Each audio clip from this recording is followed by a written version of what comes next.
Hi everyone, I'm Zachariah Stonehouse, and after 20 years of military service with the United States Air Force as a helicopter crew chief, I've decided to retire and join Phillips as a zone installation specialist. Now, I came to find Phillips through the SkillBridge program the Air Force holds and briefly interned as a field service engineer.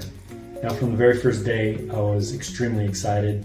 It's not only just mechanical, which I love, but the objectives were very similar from being a crew chief, as in my objective was to make sure that the pilot and the crew were safe, the aircraft was safe and reliable to fly, and it was able to obtain its mission of picking up patients, bringing them to safety, and saving lives. Now I couldn't have found a more smoother transition out of the Air Force through a company than Phillips, and I'm extremely excited to be here and part of this company and the vision and the mission. Innovation and you, Philips.